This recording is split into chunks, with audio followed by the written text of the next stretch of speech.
So good afternoon, everybody. Coming to the last session of this KSOS. So sudden loss of vision can occur due to various reasons, and prompt diagnosis is very important. So today we'll be dealing with certain diagnosis leading to sudden loss of vision. So first I would like to invite our keynote speaker, Dr. Rajini Casey. She is a former professor and HOD of Government Medical College Thrissur and has more than 30 years of teaching experience in various medical colleges. At present, she is the director and chief consultant of Metro Eye Hospital, Iringalkuda. And she will be speaking on optic neuritis, the current scenario. Over to you, madam.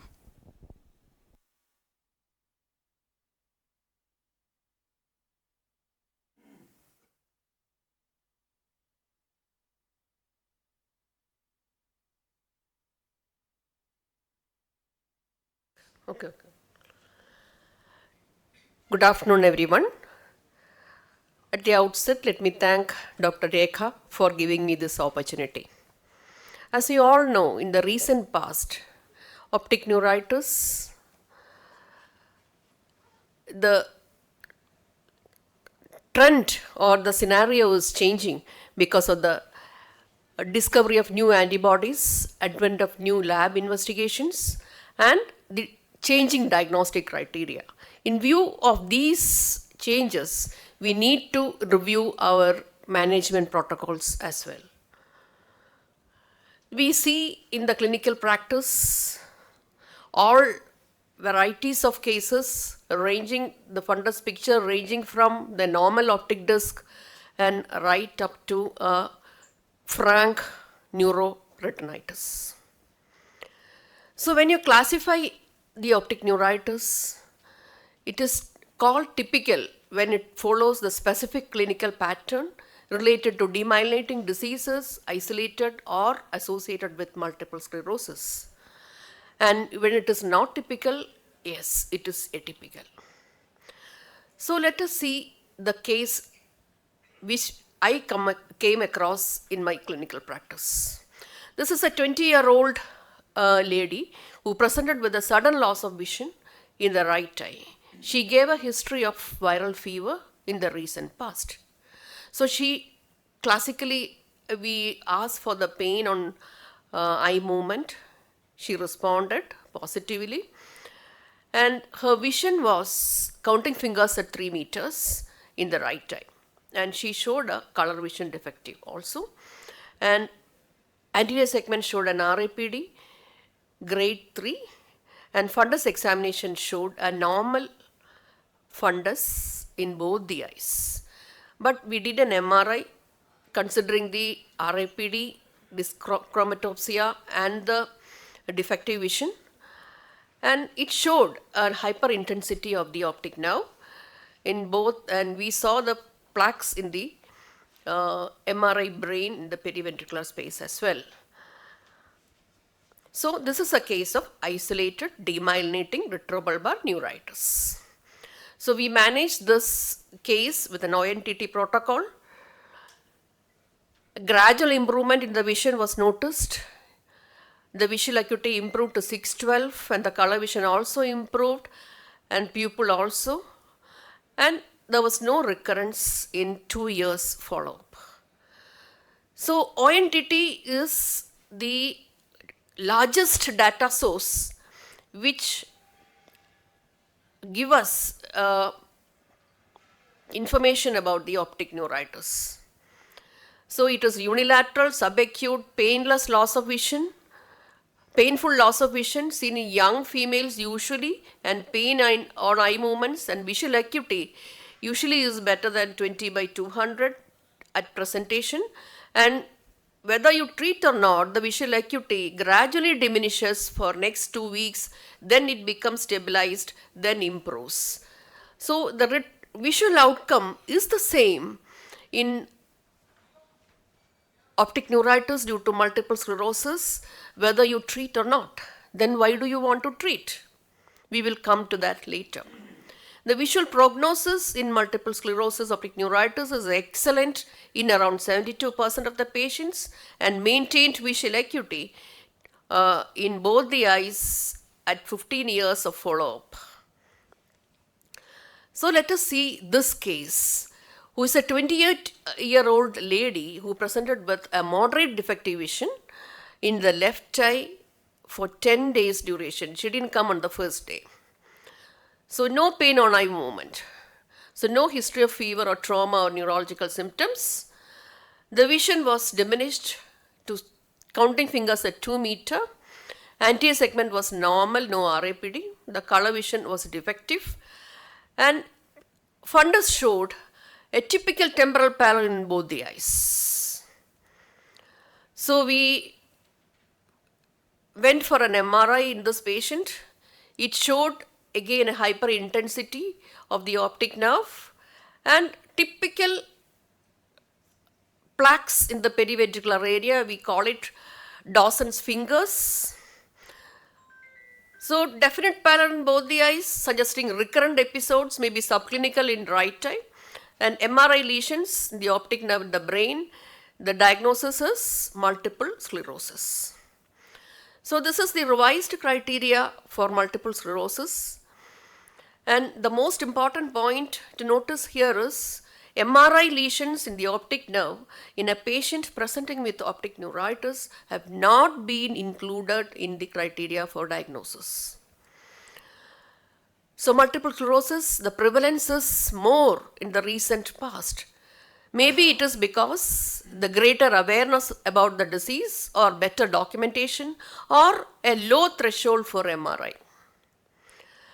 20% of all demyelinating disorders in India is neuromyelitic optica spectrum disorders, as we call it now, and 50% have aquaporin 4 or oligodendrocyte antibodies.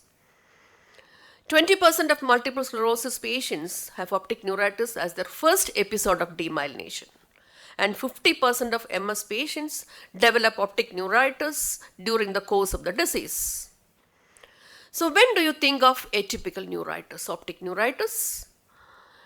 When the vision is very low, maybe to no perception of light, maybe bilateral, optic disc or retinal hemorrhages, and severe optic disc swelling, macular exudates, absence of pain, presence of uveitis, and recurrent disease.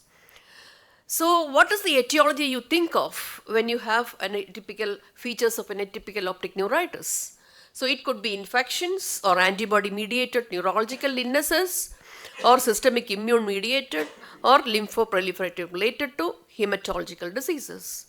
So we'll be emphasizing, highlighting more on the antibody-mediated neurological illnesses because this has gained an importance in the recent years.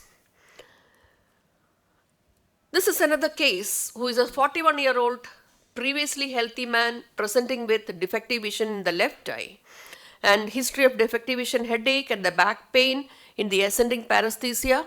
So we referred that patient for a second opinion to the neurological department also.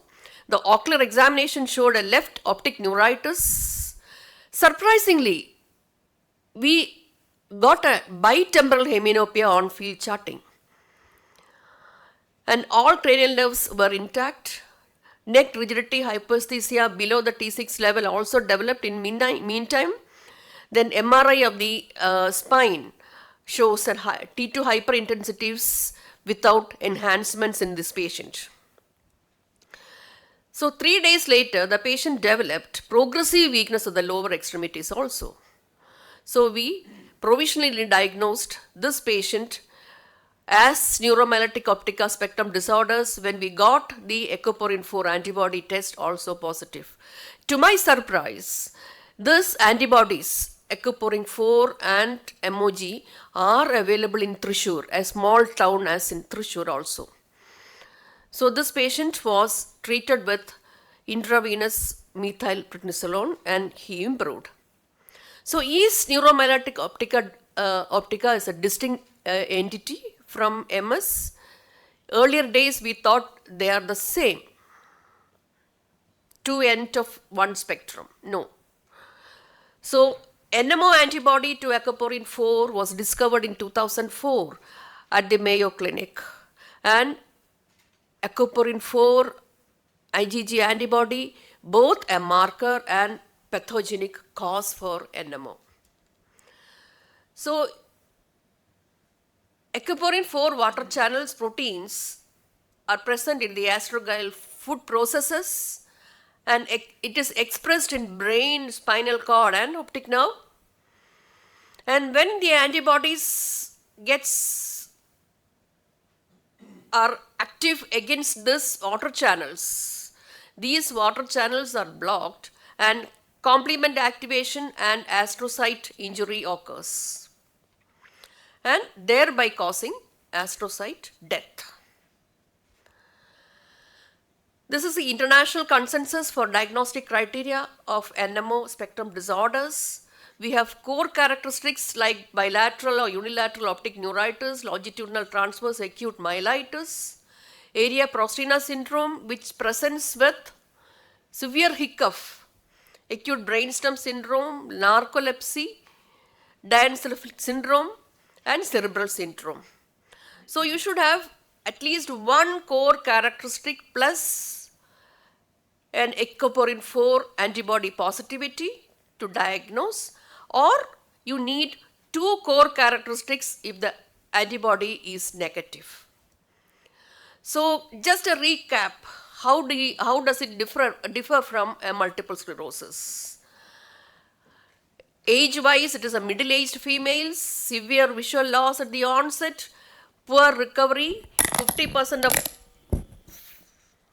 50% with 660 or worse, and less than one third of the patient presents with disc edema, involvement of the optic chiasma, where you get a bitemporal hemianopia as field defect, then involves more than 3 vertebral segments, and CSF shows pleocytosis.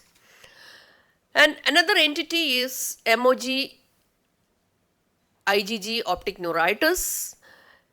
I don't have a case to show you for this.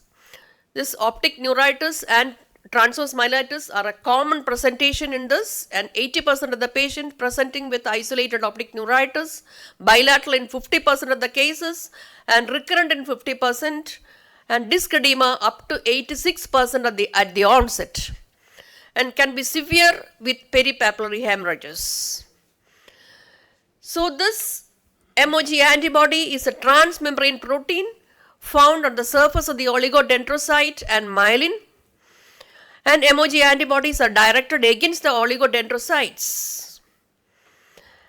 And around 20% of the neuromyelitic optica spectrum disorder patients who were seronegative for aquaporin 4 IgG have been found to be positive for MOG antibody. So these are the MRI clues for MOG IgG optic neuritis, optic nerve sheath enhancement. Then enhancement may extend to the soft tissues in the 50% of the cases, and bilateral enhancement of long optic nerve segments, more than 50% of the length of the optic nerve is being shown hyperintensity. And this is a classical H sign, which is a radiological marker used to identify associated myelitis. So investigations we have discussed, neuroimaging we have discussed, we are going to have a session, a full talk on that. Then serology, CSF analysis and OCT. So why neuroimaging? For diagnosing the various causes of optic neuritis to fulfill the diagnostic criteria for multiple sclerosis and NMO, and to prognosticate the disease. Serology is indicated in atypical optic neuritis. In the present scenario, you should go for serology in all cases of atypical optic neuritis to rule out infective causes, to identify various varieties of NMO-SD, and more sensitive than CSF for aquaporin 4 and MOG antibodies. The assay based on the cell line HEK293 is the most sensitive, 77%. CSF analysis is to rule out infections in general and tuberculosis in particular, and oligoclonal bands are seen in 90% of the MS patients, and pleocytosis and increased protein levels in ectoporin 4 optic neuritis and MOG optic neuritis. So how does OCT help you? OCT testing is considered a powerful biomarker of neuroregeneration and a promising outcome measure for neuroprotective trials in MS. And RNFL thinning may give an early indication of optic nerve damage. And the presence of microcystic macular edema in the inner nuclear layers of retina may be associated with poor vision. It is seen in more commonly with NMO spectrum disorders. So to management, maybe an acute episode, long-term management and for prevention of relapses and strategies of neuroregeneration. Acute episode, everyone knows the ONTT trials, ONTT protocol for, and this is for delayed onset of clinically definite multiple sclerosis and to prevent the recurrence at 2-year follow-up. MOG optic neuritis, significant visual recovery is usually seen with IV steroids, but you have to taper the steroids over 6 to 8 weeks. That is the difference. And limited role in NMO spectrum disorders. And plasmapheresis is effective when it is given as early, if the diagnosis is definite and is proven, you have to go for plasmapheresis. And these clinical trials, the results of all these trials showed a decrease in the relapse rate and delay in the conversion to clinically definite multiple sclerosis for at least 5 years. So long-term steroids, long-term management of multiple sclerosis, interferon beta 1 alpha is a very important role. And in neuromyelitic optica spectrum disorders, azathioprine is considered as the first line of therapy, and other options are mycophenolate and methotrexate. So this is to summarize how you diagnose and proceed, and this is to summarize how you treat these patients. Thank you for your patient listening. Thank you. Once again, thank you, Rekha, for the wonderful opportunity. Thank you, Rajini Madam, for that very informative talk with case scenarios and illustrations. Now I invite Dr. Rekha PS for her talk on pupil, the key for the diagnosis.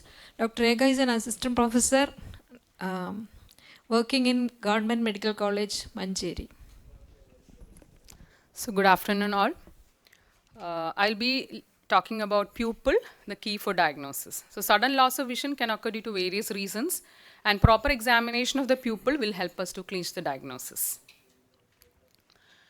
So why pupil assessment is important? It is important to detect both the efferent as well as the efferent disorders. Efferent disorders, mostly it is due to optic nerve pathology, and efferent disorders, even that also can present as sudden loss of near vision. So systematic examination of pupil is important, starting from the size, shape, position and reaction. So first we'll see how pupil is important to detect the efferent disorders. So mainly the reactions are important.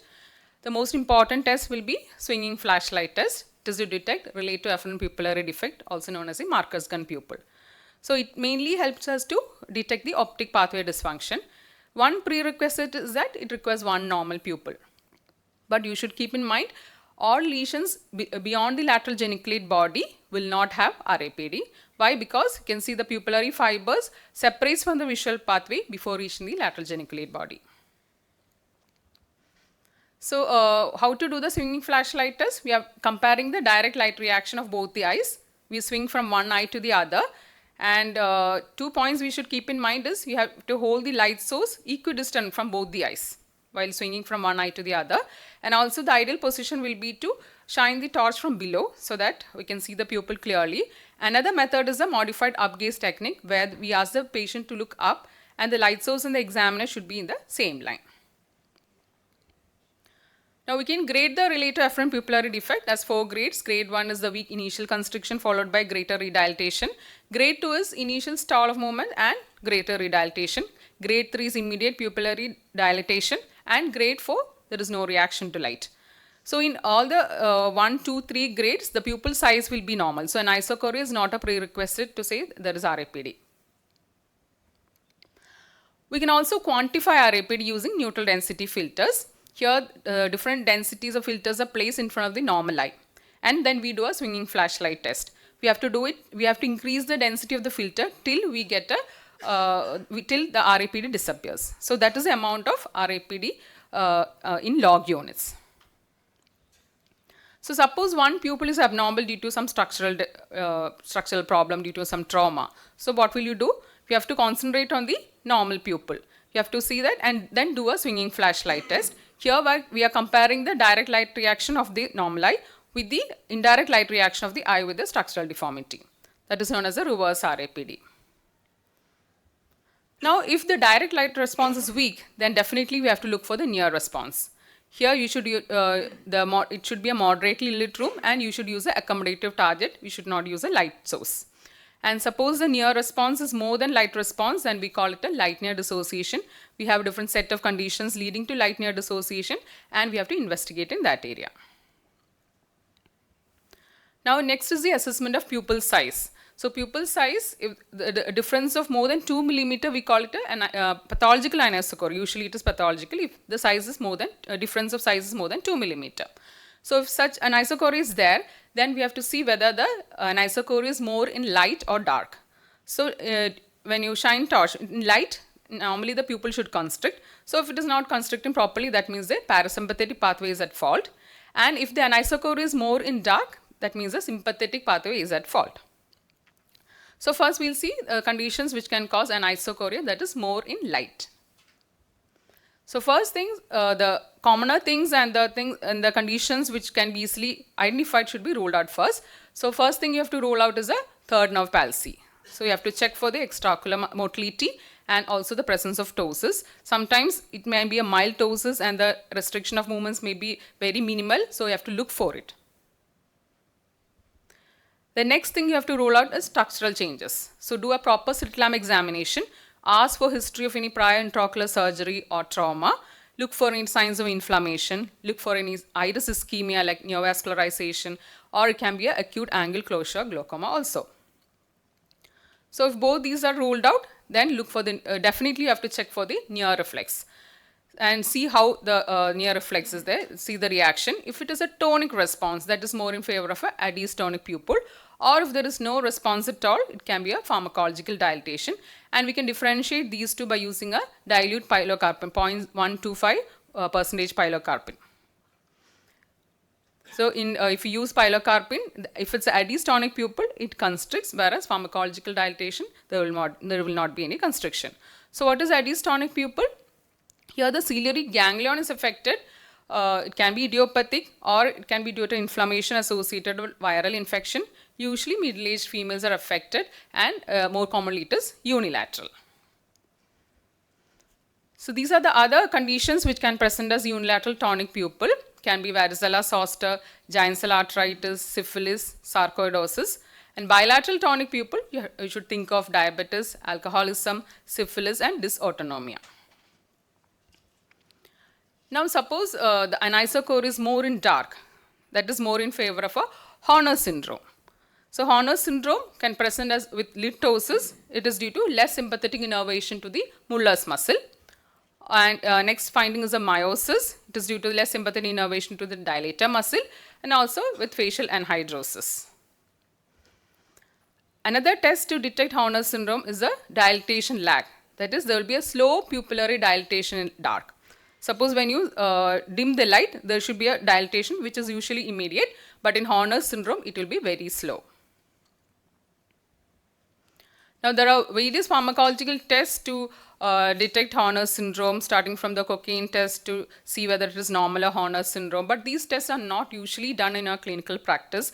So whenever you get a doubt of Horner's syndrome or you think you can go ahead with MRI and MRI of head and neck. So in short, these are the parameters that you should look for. That is the size of the pupil, both in dark and light, the shape, color, reaction to light, the direct, indirect, and the near reflex, and also the dilatation in dark. So thank you all for your patient hearing. Thank you, Dr. Rekha. That was a very excellent talk covering A to Z of the pupil. Now I invite Dr. Dilip Kumar, Professor and HOD of Government Medical College, Manjeri, for his talk on ischemic optic neuropathy. Over to Dr. Dilip.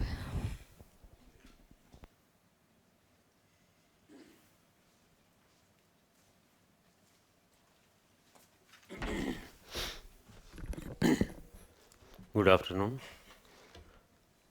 Today I am going to discuss about ischemic optic neuropathy, current concepts.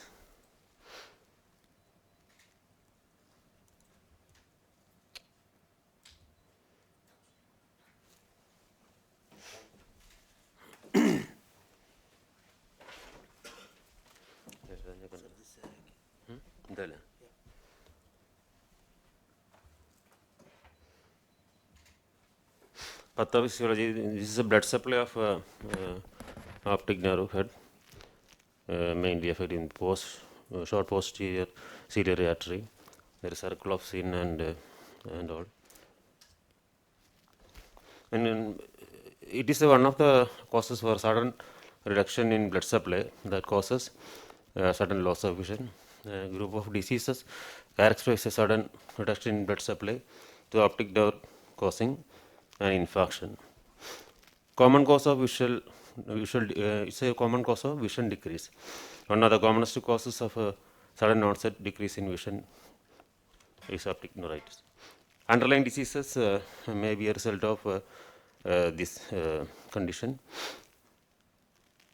Inflammation of the blood vessels may result from severe inflammation of blood vessels affecting the optic nerve circulation. Risk factors, there are ocular risk factors. Small disc is one of the causes. A small cup, optic disc drusen, chronic mechanical obstruction to exoplasmic flow, angle closure glaucoma, and after cataract extraction due to increased IOP. Risk factors, systemic hypertension is one of the causes, diabetes, ischemic heart disease, nocturnal hypotension, obstructive sleep apnea, severe anemia, and migraine.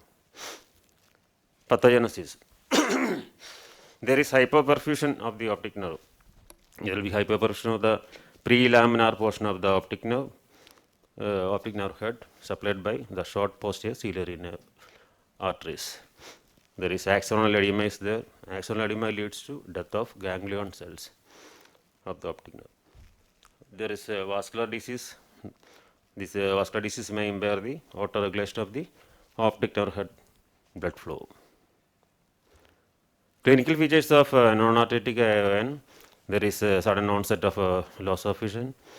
There will be reduced color vision, as already discussed by Rajini Madam.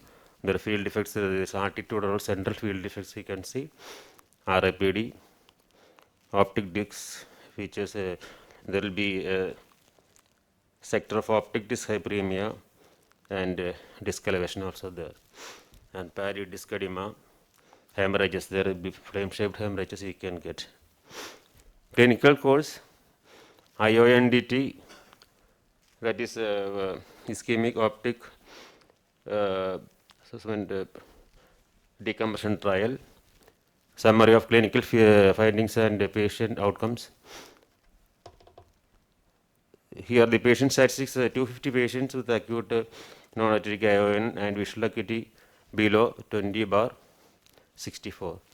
Visual acuity improvement at 6 months, visual acuity improved in up to 42.7%. There will be optic atrophy may be there. It sets in. It will optic atrophy will be appearing after 1 to 2 months. Okay, always there will be contralateral eye involvement maybe there. Here it is a 15% over a follow-up of 3 years. Clinical features will be headache, scalp tenderness, jaw claudication, intermittent episodes of transient blurring of vision, proximal muscle and joint aches, that is polymyalgia rheumatica, and sectoral disc edema is also there, chalky white color.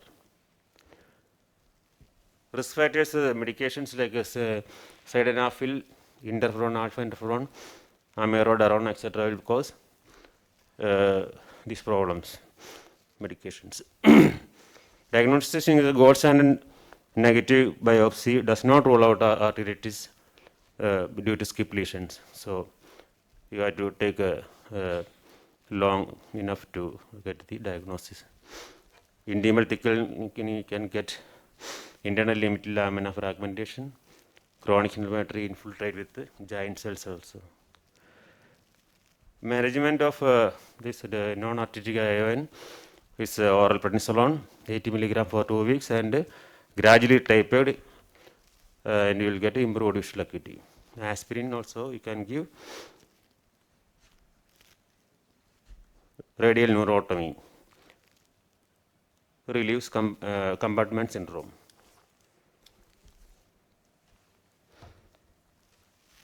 ESR and CRP levels will be increased. ESR is keynote. Here CRP is elevated. Here 97% specificity is there for ESR more than 47, CRP more than 2.45. Fluorescent angiography is other method of investigation. There will be disc and choroidal filling delay you can expect or see. Steroid sparing agents, agents like tocilizumab, monoclonal antibody, binds to alpha chain of the human interleukin 6 receptor. FDA approval get in 2017. This blocks signaling and down regulates the acute phase reactions. Abatacept, methotrexate, etc. Conclusion: non-arteritic ION is one of the commonest forms of optic neuropathy in the elderly. Arteritic ION is medical emergency and must be treated with immediately with steroids. Mainstay treatment is steroids. Is steroids induction phase. Induction with 3 days with IV steroids. That is with prednisolone. Tapering phase, long and slow oral steroid taper you have to give. Thank you. Thank you, sir, for that comprehensive talk on ischemic optic neuropathy.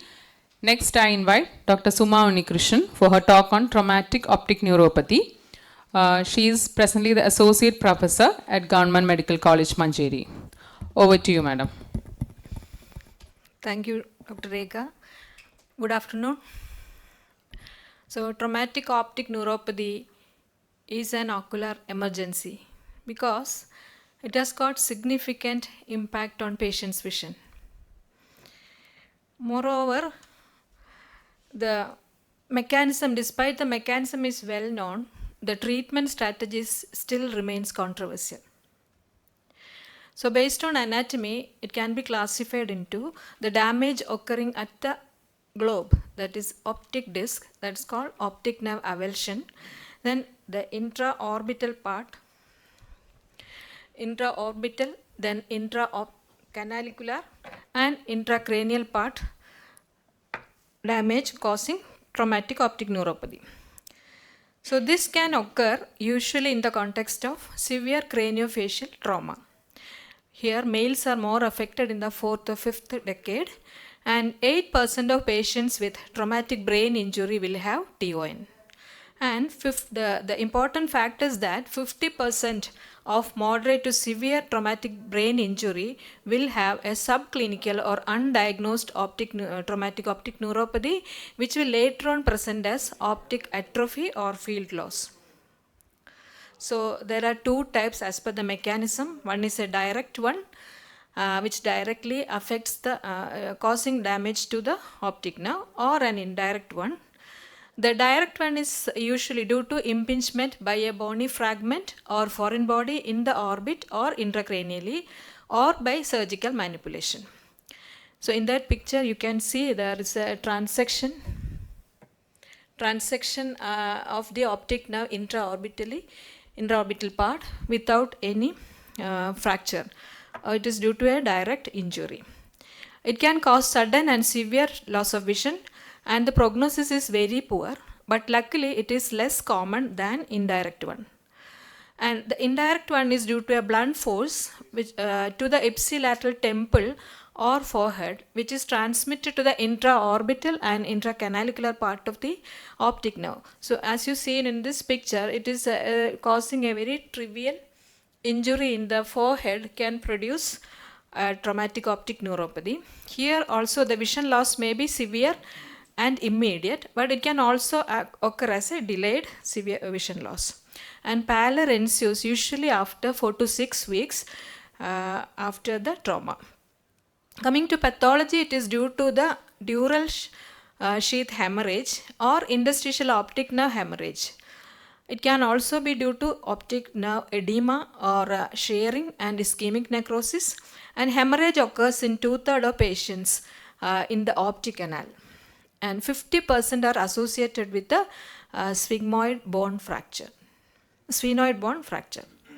So after injury, what happens is that there will be acute inflammation and gliosis of the optic nerve, which can result in an optic nerve degeneration that will result in the functional loss of vision and eventual loss of retinal ganglion cells. So these are the clinical features you are all very familiar, that RAPD, reduced visual acuity, color vision defect, reduced contrast sensitivity and field loss. Now investigation of choice is a high resolution CT scan head, orbit and PNS, preferably in the axial and coronal view.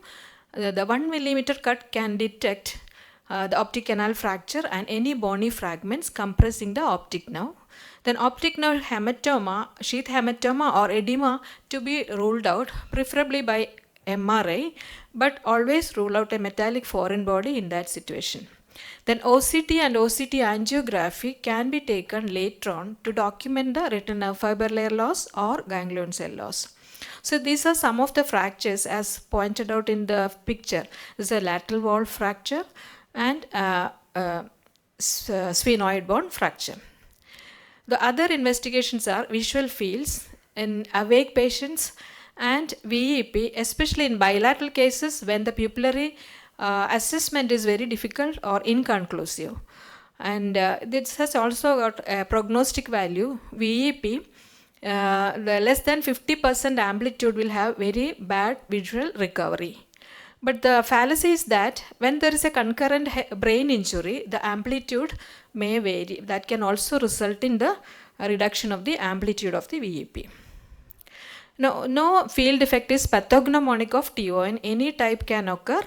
And the most common is the inferior altitudinal field defect, as you seen in this picture, because the superior part of the optic nerve is easily damaged or early damage can occur because of this tight adherence of the superior part of the optic nerve in the optic canal. Though, as I said earlier, the management is very controversial.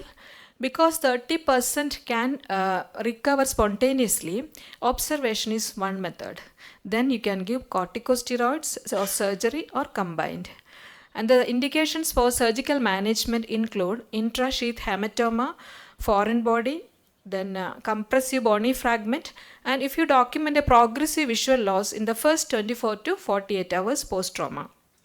There are several treatment trials still going on, and the earliest one is the International Optic Nerve Treatment Study, which was done in 90s, and they concluded that there is no clear-cut benefit with either steroids or surgery, but a benefit if given intravenous methylprednisolone is given within 8 hours of injury. But after the National Acute Spinal Cord Injury Study 2, that also in 90s, they published that increased morbidity if the steroids are given in the spinal cord injury of more than 8 hours, and megadose steroids in head injury patients are associated with the increased mortality. Then after that, the crash trial came, which was published in 2005, that is corticosteroid randomization after significant head trauma trial. This was a very good randomized controlled trial in enrolling more than 10,000 patients of head injury patients. So they also concluded that corticosteroids should not be used in the routine management of traumatic brain injury, as they provide no benefit and may cause harm. And the latest trial is traumatic optic neuropathy treatment trial.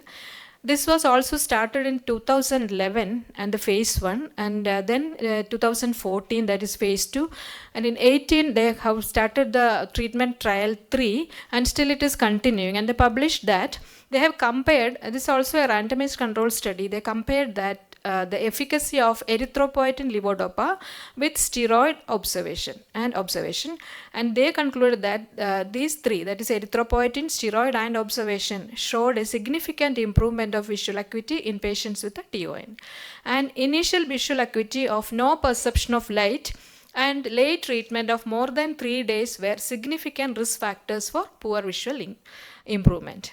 So what is the neuroprotective therapy is with the erythropoietin, which is a cytokine hormone, which is a hemopoietic agent, and it has got less side effects when compared to steroids.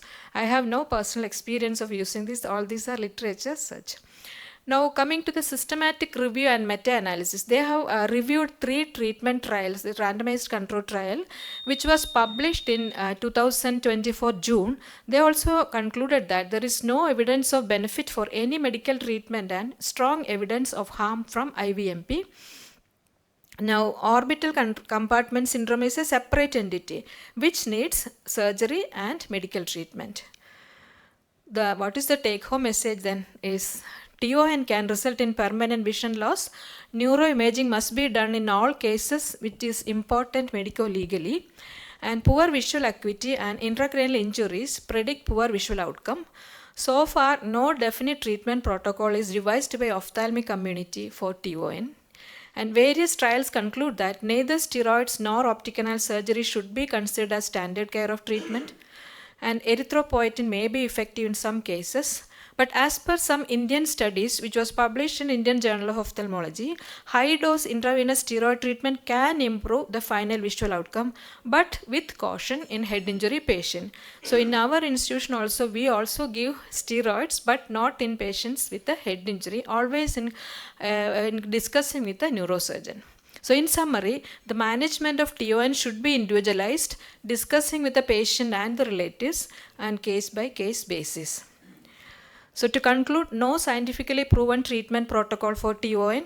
Timely diagnosis is important medico-legally. In head injury patients, treatment with IVMP needs caution, and more RCTs are needed to set a new treatment protocol for TON.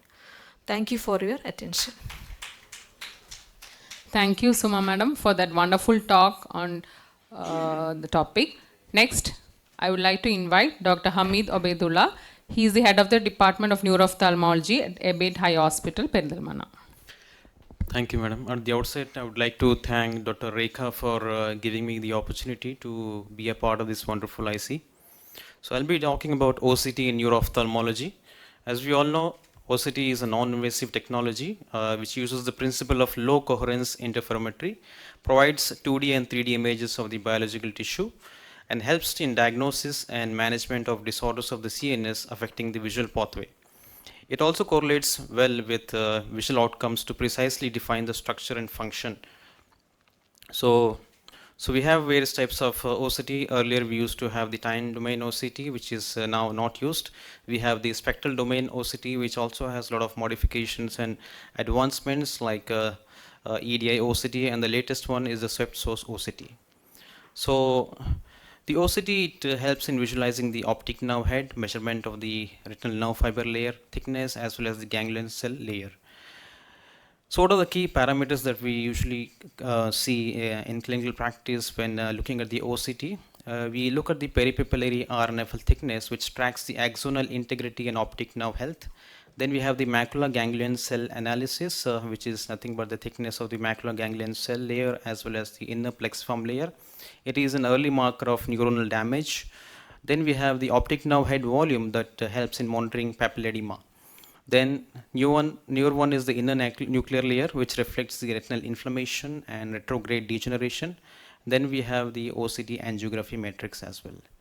So I'll be discussing about the clinical uses of OCT in various clinical conditions. First is the papilledema, in which we see bilateral disc edema. It's a life or vision threatening condition if not identified or treated properly. So in this, OCT helps us in diagnosis of the condition, helps in objective measures of treatment success, as well as helps in determining the cause of vision loss as well. So how does it help in diagnosis? It helps in diagnosis by showing the increased peripapillary RNFL thickness on OCT. It also helps us in differentiating from pseudopapilledema. Mild papilledema can mimic as a true papilledema or a pseudopapilledema. So in those cases, we have a confusion whether it is a true papilledema or not. So when you have a crowded disc mimicking a true papilledema, you can do an OCT and look for the RNFL thickness, which will be normal. And then we have the buried optic dystrusion, which can be easily identified using the enhanced depth imaging OCT, which can also mimic as a papilledema. So the other thing that we see in papilledema is the configuration of the RPE Brooks membrane, which is normally angled backwards away from the vitreous. In case of an increased intracranial tension, the angulation of the RPE Brooks membrane will be towards the vitreous because of the increased intracranial tension. So how does it help in measurement of success? OCT, once you have a baseline RNFL measurement, it becomes easier to monitor the worsening or success of the treatment. So when there is a treatment response, you usually see a reduction or normalization of the RNFL thickness, which suggests treatment success. But that's not the case always. When you have a reduction in RNFL plus there is a worsening of the vision, you should look at the macular ganglion cell layer thickness. And if you see thinning of the macular ganglion cell layer along with a decreasing peripapillary RNFL, it indicates an evolving optic atrophy and needs urgent medical or surgical intervention. The treatment success we see when you have a reduction in peripapillary RNFL thickness as well as preservation of the macular ganglion cell layer thickness. So always focus on the ganglion cell layer thickness. Then also when you have a treatment response, you will see that the angulation of the RP Brooks membrane will return normal to its original status. Initially it will be angled inwards towards the vitreous. Once the treatment is done, it becomes normal and can be seen flat. So coming to optic neuritis, OCT helps in optic neuritis in the diagnosis, helps in differentiating the types of optic neuritis to a certain extent, and also helps in response treatment. So when you have a patient with a sudden painless or painful loss of vision and you diagnose optic neuritis, initially there will be an axosplasmic flow stasis which will present as an optic nerve head edema clinically, and you will see an elevated RNFL thickness on OCT. Once the optic neuritis resolves, there will be thinning of the peripapillary RNF thickness as well as the ganglion cell layer thickness. So the ganglion cell layer thinning can be observed as early as 2 weeks after the onset, even when you have an RNFL edematous. So this is an example wherein you see an acute episode, you have the RNFL thickness is increased with the preservation of the ganglion cell layer. At 2 weeks, the RNFL is still elevated, but you can see there is thinning that has started in the ganglion cell layer. So how does the optic, this OCT help in differentiating the various types? You have the multiple sclerosis and the neuromyelitis optica aquaporin 4 positive disease. In multiple sclerosis, the RNFL thinning will be in the temporal quadrant, whereas in NMO, the thinning will be in the inferior and superior quadrant, involving the vertical components. And in MS, the thinning of the RNFL will be progressive up to 6 months, whereas in NMO, the thinning will be attack related. In NMS, accordingly, you will have thinning also occurring in the absence of optic neuritis in MS, suggesting an subclinical damage happening, which is quite rare in neuromyelitis optica. The other thing that we had to see is the inner nuclear thickening because of the microcystic macular changes that is more severe and more commonly seen in NMO. So these points can help in differentiating the types based on OCT findings between these two entities. Whereas MOG-associated optic neuritis is associated with a larger increase of a baseline RNFL thickness than in multiple sclerosis. Based on the study done by in the 2022, you can see that the higher baseline RNFL thickness, especially more than 118 micron, can be suggestive of a MOG-associated optic neuritis, and you should order for MOG antibodies in such cases. So optic dystrophin, these are acellular deposits of calcium, amino acids, mucopolysaccharides in front of the lamina cribrosa. Superficial drusen is very easy to identify, whereas it is the buried drusen that gives a diagnostic challenge. It can mimic papilledema. So there comes the use of EDI-OCT that can help us in identifying the drusens. So nowadays, EDI-OCT is considered as the gold standard for diagnosis of optic dystrophin. Earlier it was ultrasound, but ultrasound misses non-calcified buried drusen, whereas EDI-OCT can pick up almost all cases of buried dystrophin. So it appears as a round hyporeflective core with hyperreflective anterior margin. You can see here. This is a 3D image, unfuzz image of the dystrophin, which is having a hyporeflective core with a hyperreflective anterior margin. So the optic dystrophin studies consortium recommendation has been published in 2018 by the Journal of Neuro-Ophthalmology. They have given certain criteria for the diagnosis of optic dystrophin, which are that the optic dystrophin are always located above the lamina cribrosa. They have a signal poor core, and they often have a hyperreflective margin, most prominently superiorly. Sometimes these dystrophins are seen as conglomerates of smaller optic dystrophins with internal hyperreflectivity. You can see. And the other important thing is that forms, the new thing that we hear nowadays is the peripapillary hyperreflective ovoid mass-like structures. These should not be diagnosed as optic dystrophin, which was the case earlier. So these are the forms which are nothing but peripapillary hyperreflective ovoid mass-like structures. You can see these are hyperreflective structures.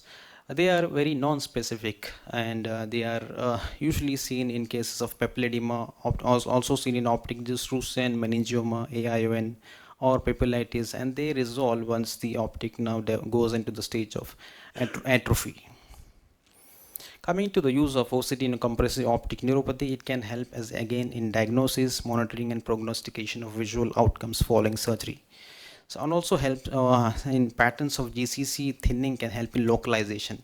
If you see this case of nasal and temporal thinning of RNFL with binasal macular ganglion cell thinning, showing bitemporal heminopia on the visual field.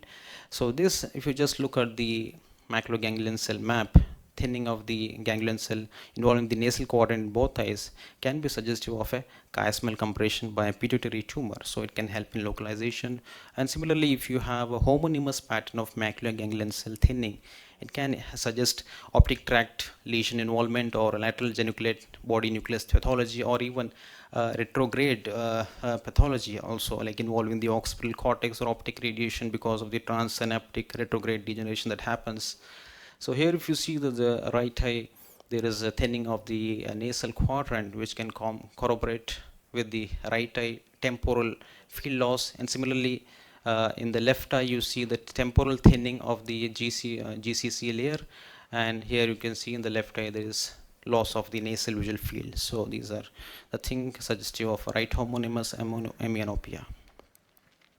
So compressive optic neuropathy again prognosticates the visual recovery following surgical intervention for chiasmal tumors, and it is a powerful predictor for visual functional outcome after decompression surgery. So a recent study has shown that the thickness of the macular ganglion cell, which is more, if it is more than 77.25 micron, the recovery of vision or visual field will be high post surgery. This is an example. Again, you see the preoperative GCC thickness is very less, postoperatively the recovery is poor. Here you have a good preoperative GCC, that is the ganglion cell layer thickness, and postoperatively there will be complete recovery. Coming to the role of OCT in ischemic optic neuropathies, so you have NAION, non-arteritic ischemic optic neuropathy. In the acute attack, you usually see a thickening of the peripapillary RNFL layer. So this edema usually recedes by 6 to 8 weeks and stabilizes by 6 months of age. And usually you can see that the macular ganglion cell layer thickening occurring earlier than the peripapillary RNFL thickening.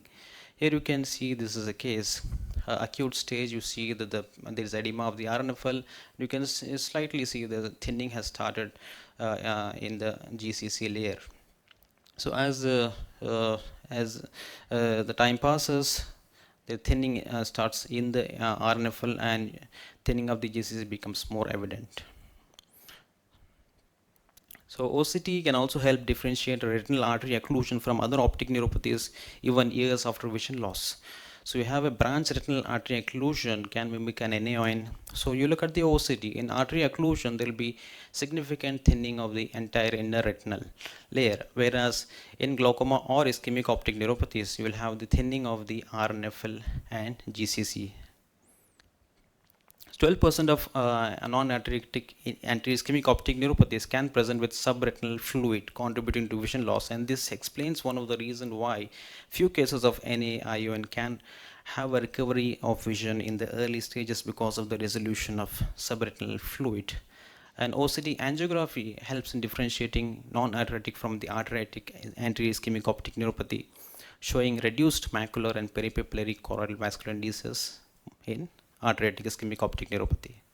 So coming to the last one, the toxic or nutritional optic neuropathy. Clinically, it's easy to identify. Clinically, they present with bilateral painless loss of vision, usually affects the papillomacular bundle, and you can see clearly bilateral temporal pallor. And on OCT, you will see temporal peripapillary RNFL thinning. Ethambutol toxicity that we come across in patients who are taking ethambutol for the treatment of tuberculosis. It's very important to monitor this because the patient, if they are not being monitored, they can lose vision permanently. So the use of OCT here is that it shows that the macular ganglion cell thinning precedes vision loss. So this can be in the future used as a screening tool for prompt drug discontinuation. Even when the optic nerve looks perfectly healthy clinically, RNFL is normal, but the ganglion cell layer can show thinning. To conclude, OCT is a comprehensive tool for diagnosing and managing optic neuropathies. The strengths include is non-invasive, high resolution, gives quantitative and qualitative metrics. Limitation, it has inter-platform variability, lacks pediatric data, and has a lot of artifacts. So as with any other paraclinical test, OCT is best used as a complement rather than as a substitute for a careful clinical history and examination. Thank you. Thank you, sir, for that well-covered topic. Sir, we have a doubt whether you will do this OCT for all cases of disc edema or optic neuropathies, or